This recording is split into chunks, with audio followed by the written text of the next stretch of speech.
Bonjour à tous, j'espère que vous allez bien. Alors, je vous souhaite tout d'abord la bienvenue dans cette cinquième série de vidéos destinée à comment créer une application mobile e-commerce de A à Z avec Flutter. D'accord? Alors, dans cette vidéo, nous allons passer au codage de l'interface de connexion que vous avez juste ici. Donc, pour faire ça, nous allons revenir dans Android Studio. Et à l'intérieur, en fait, nous allons créer un sous-dossier au niveau du répertoire module, voilà, que je vais appeler en fait connexion, voilà.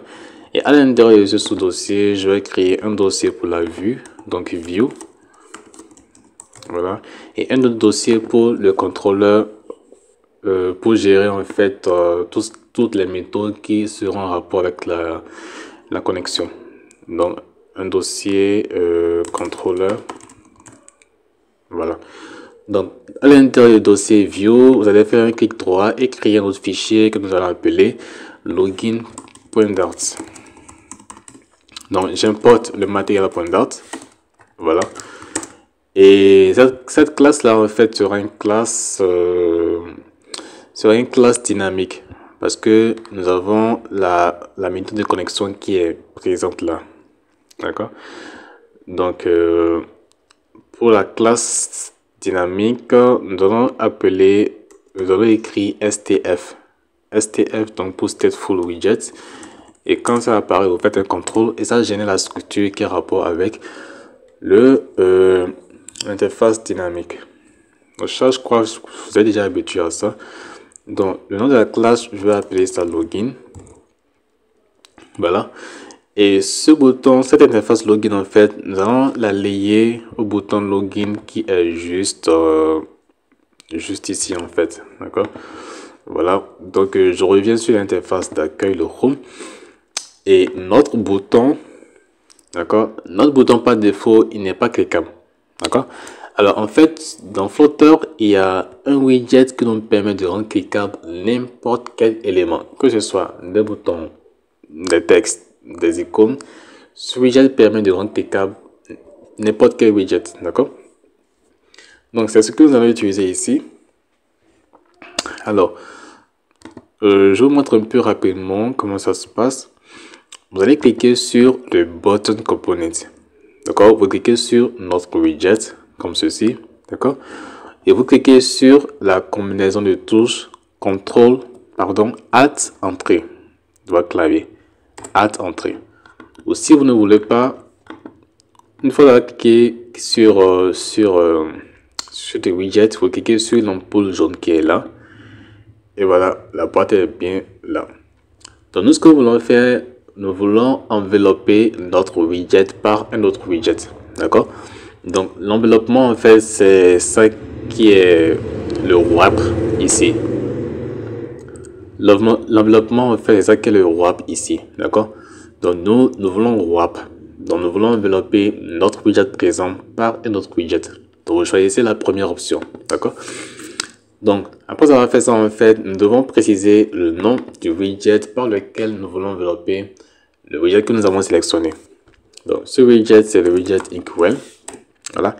Et le widget Inkwell, étant donné qu'il permet de rendre cliquable n'importe quel élément, si vous faites un contrôle d'espace juste avant le child, voilà, il y a plusieurs attributs, dont l'attribut OnTap qui nous permet de définir le comportement du widget lorsqu'on effectue un tap ou un clic dessus, d'accord. Vous faites ça, vous faites contrôle d'espace et vous choisissez la seconde instruction, celle-ci, d'accord.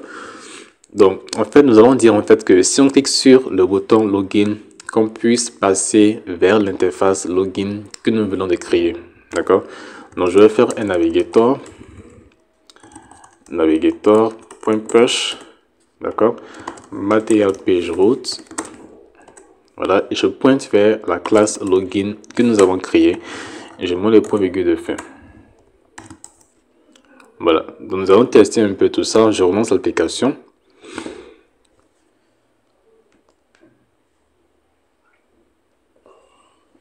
Donc nous avons notre splash screen qui est là et qui disparaît au bout de 5 secondes. Voilà, donc je clique sur le bouton login. Et c'est bon, nous sommes redirigés sur l'interface de connexion. Donc nous allons passer au codage de cette interface-là. Alors, un peu comme sur l'interface d'accueil, la disposition elle est pratiquement la même. Tous les éléments sont disposés verticalement et il n'y a que certains éléments qui sont disposés horizontalement. Par exemple, ces deux éléments-là, le texte et ces deux icônes, ces deux boutons. D'accord? Donc, je reviens sur Android Studio. D'accord? Dans le fichier login.dart et j'efface le const placeholder qui était là. J'efface et j'utilise le widget scaffold. Et ce widget scaffold, en fait, je vous explique comme promis ce à quoi ça sert. Le widget scaffold, en fait, permet d'ajouter un app bar à notre application mobile. Le app bar, en fait, c'est une petite barre qui est en tête de l'application mobile et qui contient plusieurs éléments. D'accord? Alors, si je me réfère toujours à l'application WhatsApp, sur l'application WhatsApp, nous avons aussi un app bar. D'accord? Et sur l'app bar de WhatsApp, vous avez le nom de l'application de WhatsApp. Donc, WhatsApp. Vous avez également l'icône de menu, l'icône de la caméra. Enfin bref, je crois que vous voyez un peu ce que je veux dire. Donc, nous allons utiliser un app bar à ce niveau. Et ce app bar va porter un élément. Et cet élément, ce sera l'icône de retour qui est juste ici. D'accord? Donc, à l'intérieur du scaffold, nous allons appeler, j'enregistre, nous allons appeler l'attribut appbar. Appbar, voilà, auquel je vais associer le widget appbar. Voilà, j'enregistre. Voilà. Et automatiquement, quand on ajoute le widget appbar, il y a une icône de retour qui s'affiche juste en haut. Pourquoi? Parce que dans le fichier home, nous avons utilisé la méthode push. Donc, si vous vous rappelez dans la précédente vidéo, je vous disais que la méthode push permet de passer d'une interface à une autre, mais de manière réversible. C'est-à-dire que l'utilisateur a la possibilité de revenir sur l'interface précédente. Alors que si nous utilisons le le navigator.push replacement, la navigation est irréversible. D'accord? Donc, c'est bien. C'est automatiquement géré. Alors, nous allons pas nous attarder dessus. Alors, je vais mettre la couleur de l'arrière-plan de notre page en blanc, dans color.white. Voilà. Alors, juste après, nous allons ajouter le texte sign in out qui est juste là. Donc, j'appelle l'attribut body de notre scaffold auquel je vais associer le widget container. D'accord? Et ce widget, en fait, nous allons préciser comme dans la précédente vidéo la hauteur. Donc, dire en fait que la hauteur la hauteur du contenu de notre application mobile va prendre toute la hauteur de l'écran de l'utilisateur. Donc, en fait, un media query.ofContext.size.h et même chose pour la largeur. Nous voulons que notre container prenne toute la largeur de l'écran. Voilà. Ceci étant fait, j'enregistre. Alors, donc nous allons ajouter un attribut child au niveau du container, d'accord? Et cet attribut, en fait, nous allons lui dire que tous les éléments qui seront à l'intérieur du body seront disposés verticalement, donc sous forme de colonnes, donc les uns sur les autres et ainsi de suite, d'accord? Donc, pour faire cette disposition, nous allons utiliser le widget colonne. D'accord? Donc, dans le child, j'appelle le widget colonne. Voilà. Et ce widget colonne, il a un attribut children, donc une liste de widgets.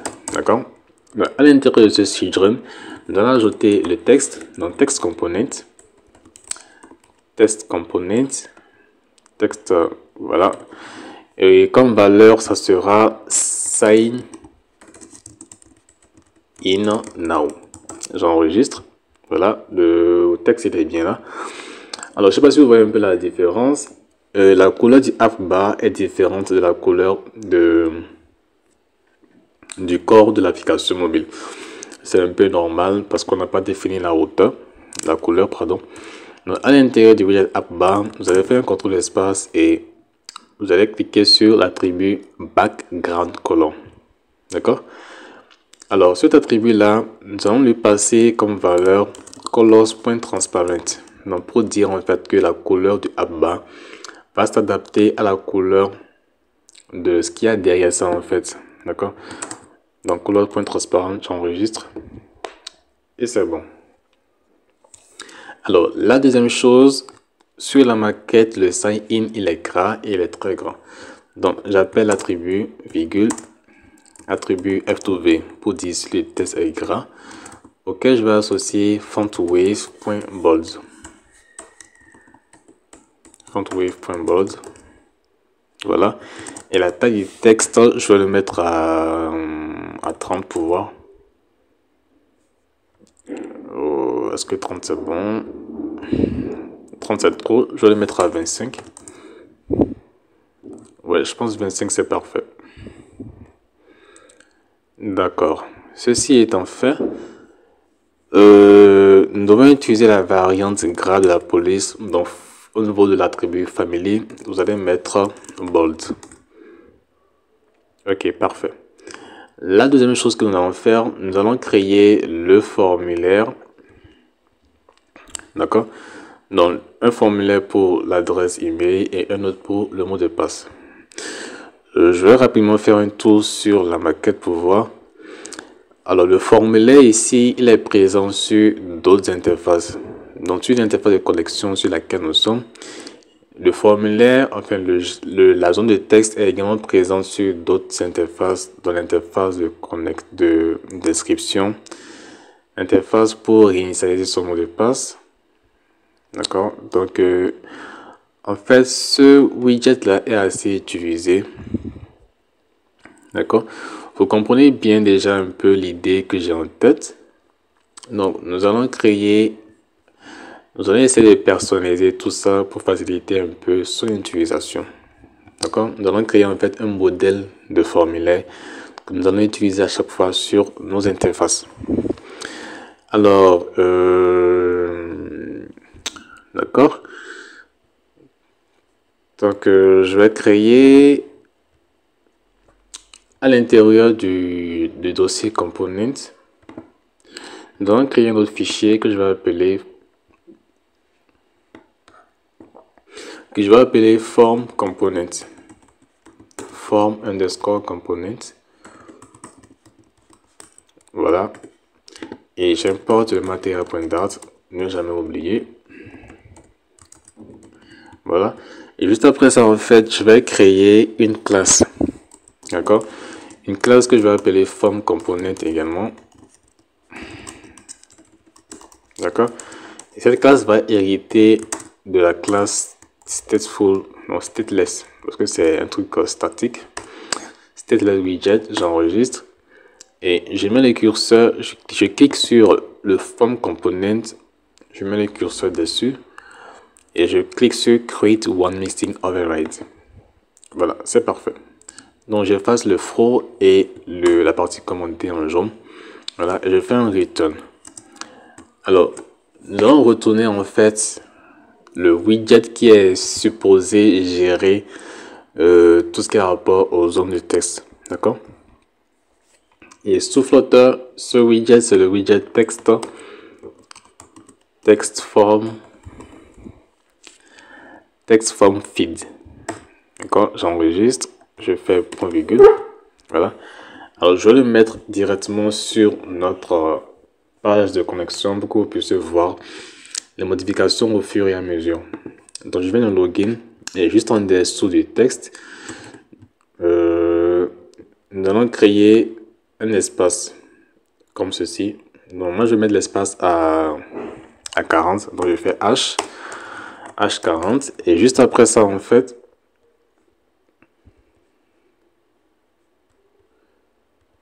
désolé, voilà. Juste après ça, en fait, je vais appeler le nom de la classe. Donc, form component et je valide. Voilà, juste après avoir fait ça, vous voyez bien que notre zone de texte est bien là. Voilà, on peut écrire dessus. C'est parfait. Alors, ce qui reste en fait, c'est juste de pouvoir designer ce qui est là.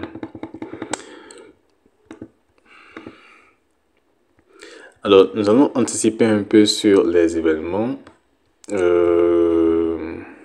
Voilà. Alors, nous allons faire un padding à l'intérieur de notre container, parce que là, en fait, le formulaire, il est un peu trop collé au bordure de notre téléphone, d'accord? Donc, à l'intérieur du container, je vais appeler l'attribut padding, auquel je vais associer le edge inset point only, d'accord? Et à l'intérieur, je définis le left à 20 et le right également à 20. Voilà, c'est parfait. Donc, je reviens dans mon fichier form-components.dart. Alors, à l'intérieur, nous allons procéder à comment designer un peu ce formulaire, d'accord?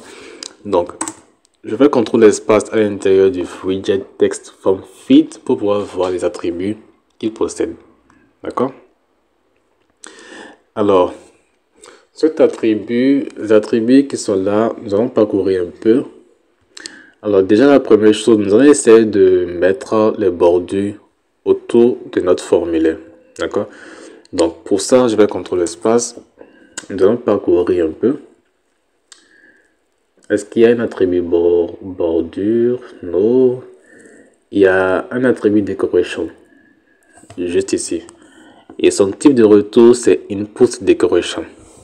Voilà, donc je mets input decoration. Et à l'intérieur du input decoration, je fais un contrôle espace. Voilà. Et j'ai un attribut body. Cet attribut body, pour que nous puissions afficher la bordure autour de ce formulaire, en fait, nous allons appeler le outline input border. J'enregistre. Et voilà. La bordure, elle est bien présente autour de notre zone de texte. Voilà. Donc, la seconde chose, c'est de pouvoir définir, en fait, le type du formulaire, le type de la zone de texte, en fait. D'accord? Donc, nous avons des zones de texte destinées uniquement aux adresses email, un autre destiné uniquement au mot de passe, d'accord? Et un autre destiné au numéro de téléphone. Et également d'autres pour des zones de texte simples, d'accord? Donc, vous comprenez un peu l'idée derrière ça.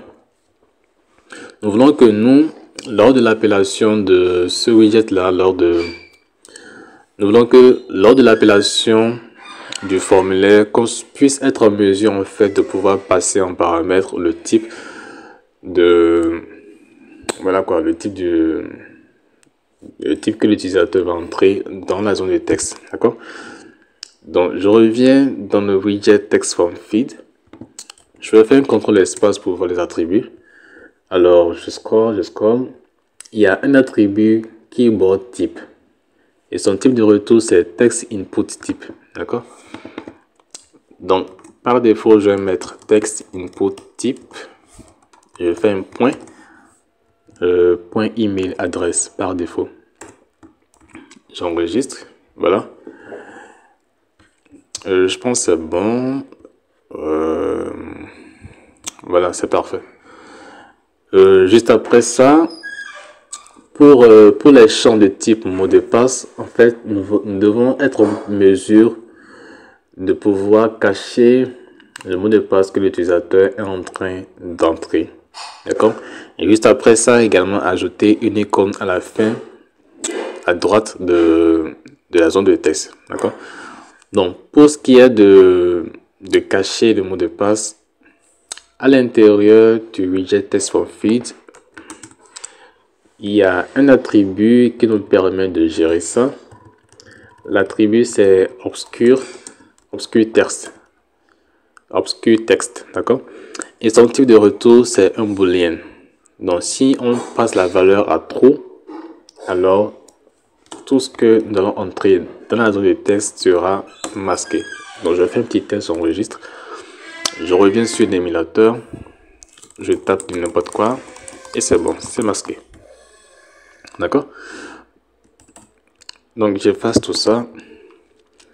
Et pour terminer, nous allons ajouter l'icône à la fin de notre zone de texte. D'accord? Donc, pour faire ça, à l'intérieur du decoration, donc de l'attribut decoration, je vais faire un contrôle espace et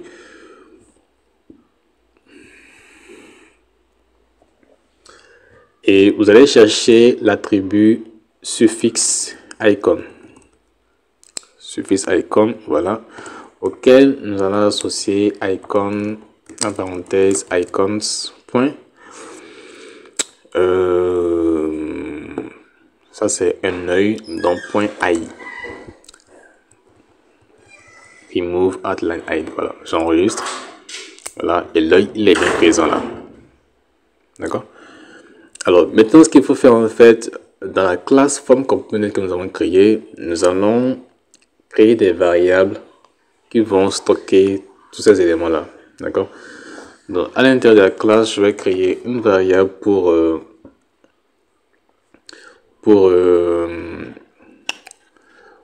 le type de retour, enfin pour le type de ce que l'utilisateur va entrer dans le formulaire. Donc je mets le curseur sur l'attribut keyboard type et le type que nous devons mettre là, c'est le text input type. D'accord. Je crée une variable qui sera de type text input type. D'accord. Et je vais lui donner un nom. Même chose, text input type. Voilà, point virgule. Et juste après, je crée notre attribut pour pouvoir gérer la partie cachée de ce que l'utilisateur entre. D'accord. Donc je crée un booléen que je vais appeler visible ou bien hide comme caché. Voilà. Et puis un autre attribut pour pouvoir gérer en fait, pour pouvoir gérer l'icône qui est à la fin de l'icône qui sera à la fin de notre formulaire. Alors je vais voir un peu sur la maquette. Est-ce qu'il y a d'autres formulaires qui portent une icône à droite du formulaire? Alors il n'y en a pas. Donc il n'y a que sur le mot de passe que nous avons l'icône œil à la fin du champ. Donc c'est parfait. Alors ce que je vous propose, nous allons faire un truc un peu technique, d'accord? Donc juste au niveau de l'attribut suffixe icon, nous allons dire en fait que si il faut cacher ce que l'utilisateur a entré, donc ça c'est matérialisé par ça, d'accord? Donc s'il faut cacher ce que l'utilisateur a entré, alors nous allons afficher l'icône de l'œil à la droite du formulaire. Mais au cas contraire, nous n'allons rien afficher, donc nul. Voilà. Je ne sais pas si vous comprenez. Je matérialise ça un peu. Donc si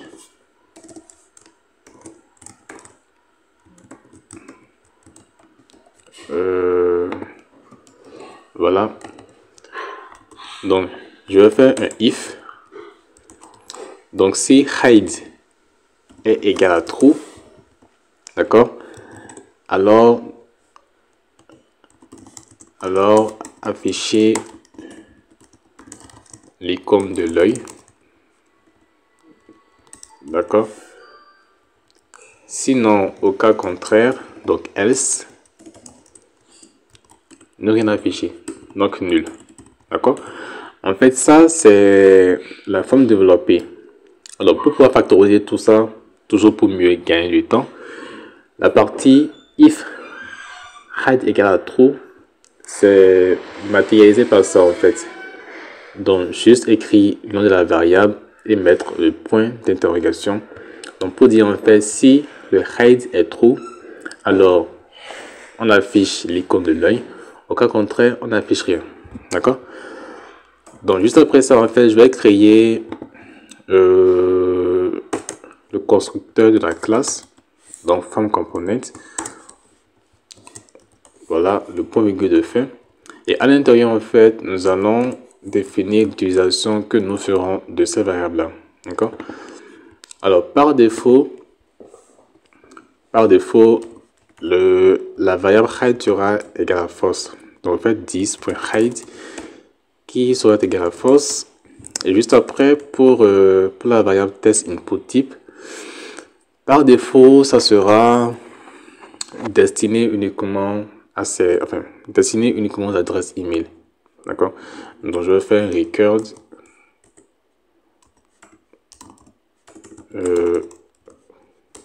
record 10.text input type qui par défaut soit égal à text input type.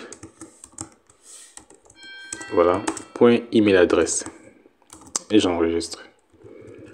Alors, il y a une petite erreur. Je supprime le record. Voilà. Ok, ça c'est parfait. Donc, je reviens au niveau de mon fichier login.dart. À l'intérieur de ce fichier, je reviens sur la maquette rapidement. Donc, juste en haut du formulaire, en fait, nous avons un texte qui indique ce qu'il faut entrer dans la zone de texte, en fait. D'accord? Donc, je crée un widget texte component auquel je vais passer la valeur email / phone. D'accord? J'enregistre, virgule, à la fin, j'enregistre. Et voilà. C'est parfait, mais jusque le texte il est centré. D'accord? Donc, pour éviter ça, en fait, nous allons essayer un truc.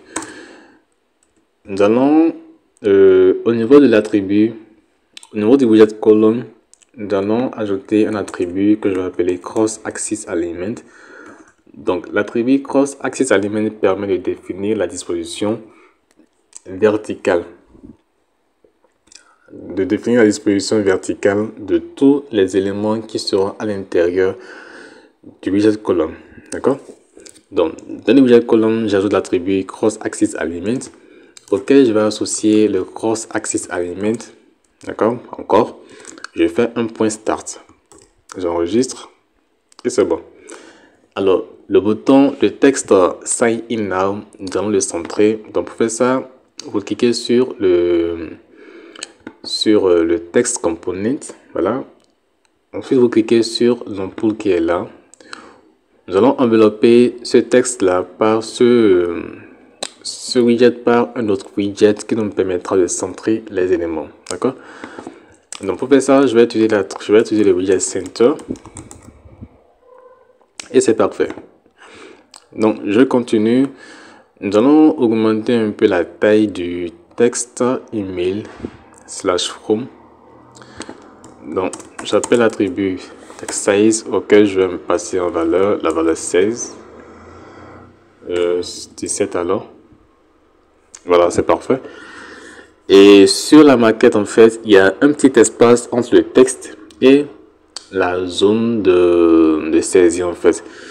Donc, nous allons définir l'espace à peut-être 5 ou 10. Je mets ça à 10. Voilà, 10 c'est parfait. D'accord.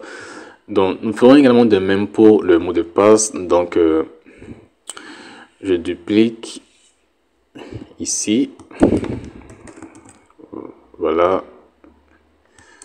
Fais ça. L'espace, je mets 20. Et au niveau du mot de passe, le texte est password. J'enregistre. Voilà, super. Et juste après ça, ici, nous allons nous servir des attributs que nous avons créés dans la classe form component. D'accord? Ici, c'est une zone de saisie qui est uniquement destinée au mot de passe. D'accord? Donc, à l'intérieur du form component, vous faites un contrôle espace. Et pour l'attribut hide, nous allons dire que c'est true. Parce que nous voulons cacher ce que l'utilisateur entre. Voilà. Et juste après, nous allons définir le type de l'input de l'utilisateur. Donc, à l'intérieur, vous faites un texte input type. Input type point visible password. Et j'enregistre. D'accord? Ça c'est bon. Alors, juste en dessous, nous allons créer les autres éléments. D'accord? Donc, juste un petit rappel au niveau du texte.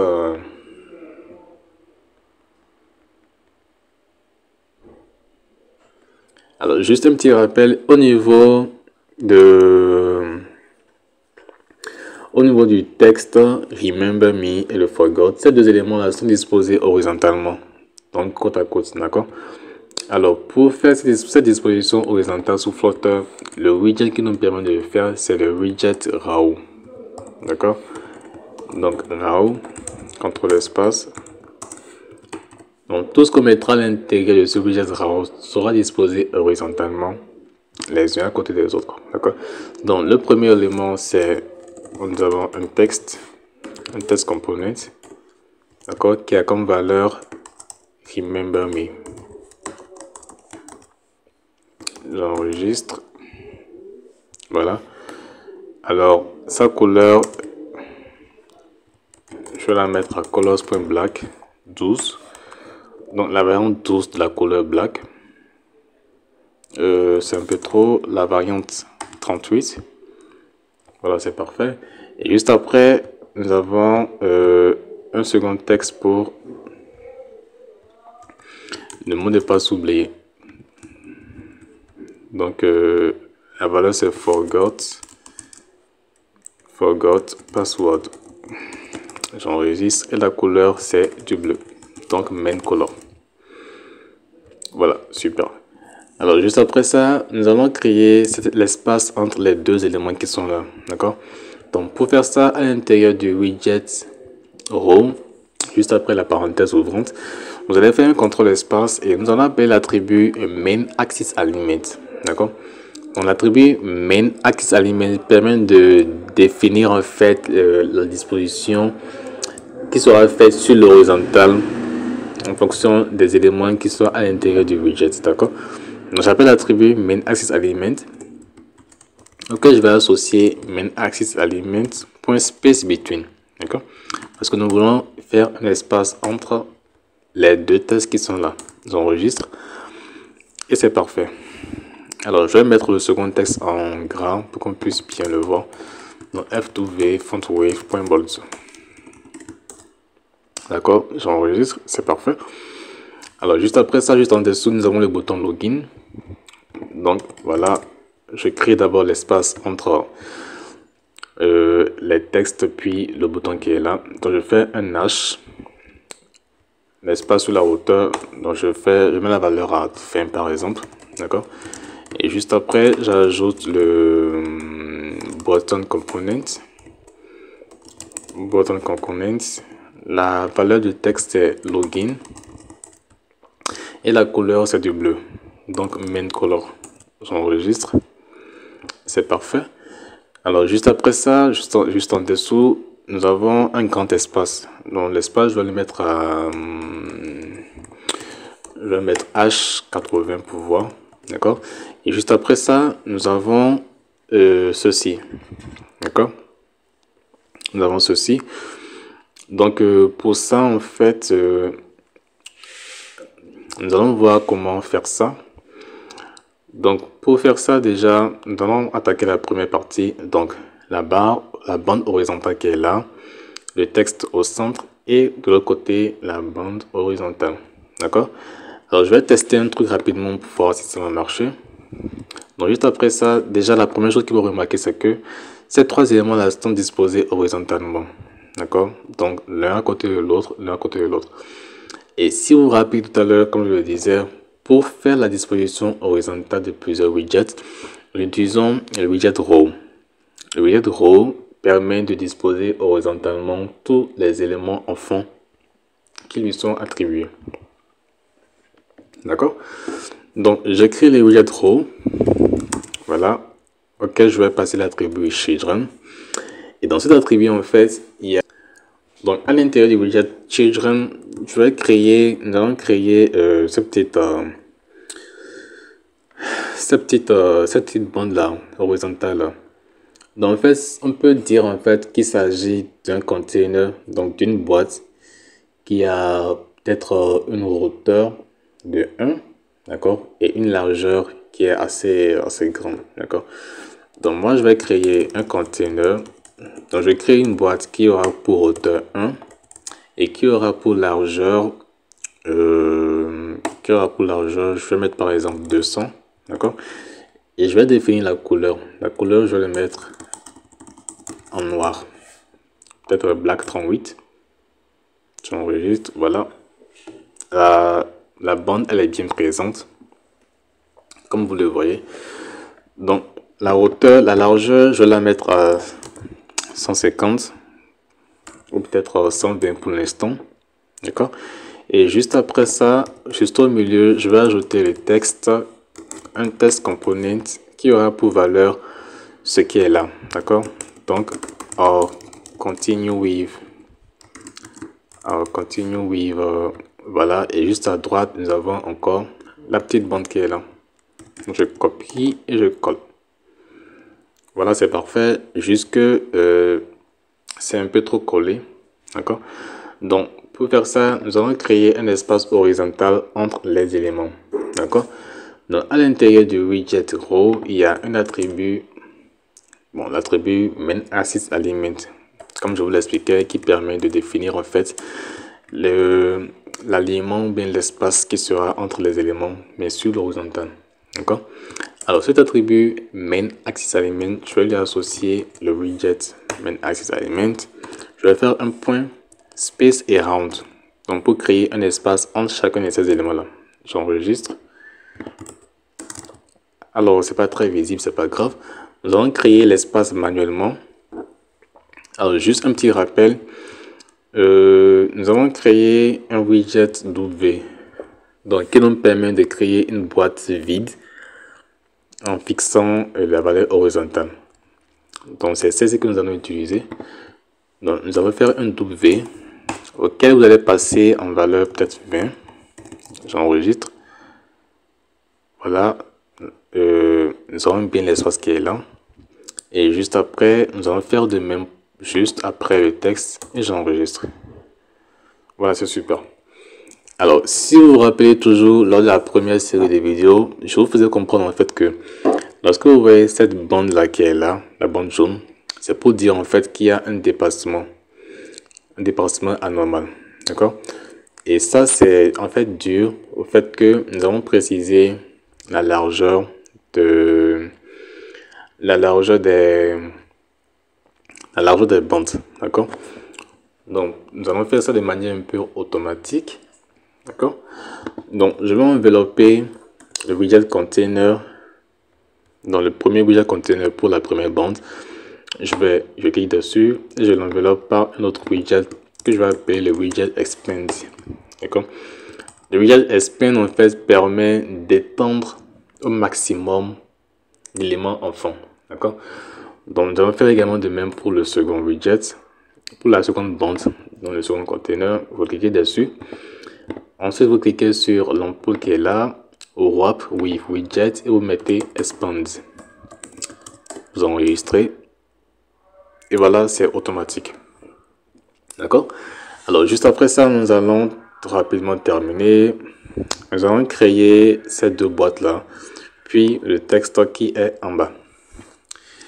Alors pour les deux boîtes, ces deux boutons là sont disposés horizontalement, donc l'un à côté de l'autre, qui voudra dire que nous allons utiliser le widget row, d'accord. Donc pour faire la disposition horizontale, donc première chose, j'ai créé le widget row, voilà. Et à l'intérieur de ce widget, nous allons créer deux containers, donc un container qui sera chargé du premier bouton et un autre qui sera chargé du second bouton, d'accord. Donc container.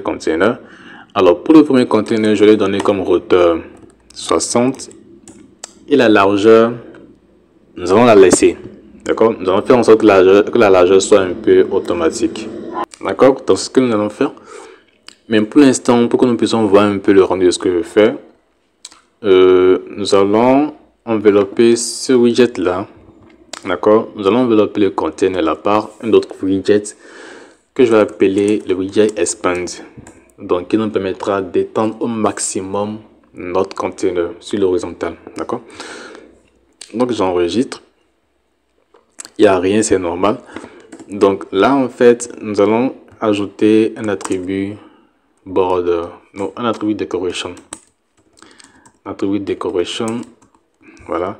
Et cet attribut là, son type de retour, si vous mettez le curseur dessus, sortie de retour, c'est un box decoration, d'accord? Et à l'intérieur, nous allons définir la couleur de la bordure. Donc ici qui est bleu. Donc vous avez l'attribut border auquel vous allez associer le border.all, d'accord? Border.all. Voilà. Et à l'intérieur, il y a un attribut color qui nous permet de définir la couleur de la bordure. Donc dans notre cas, c'est du bleu, donc main color. J'enregistre et c'est parfait. Et donc juste après ça, il y a un petit arrondi au niveau des bordures. Donc pour ça, nous allons créer un autre attribut qui est border radius, auquel nous allons associer le border radius.circular, border radius.circular, auquel je vais associer la valeur 10 par exemple. Ouais, 10 c'est parfait, d'accord? Donc en dehors du box decoration, ou si vous voulez juste avant le H, d'accord, nous allons créer un attribut child auquel nous allons associer un center parce que le texte du bouton en fait il est centré. Donc je crée un center et ce center je lui passe un child en paramètre et la valeur du child sera en fait un test component, qui sera d'abord Google. Voilà, j'enregistre. Voilà, c'est parfait. Donc cette première boîte là, ce premier bouton que nous allons créer, nous allons la dupliquer mais toujours à l'intérieur de la row, d'accord? Donc vous sélectionnez le premier container jusqu'ici, CTRL C et CTRL V et vous enregistrez. Voilà, les deux boutons sont bien collés.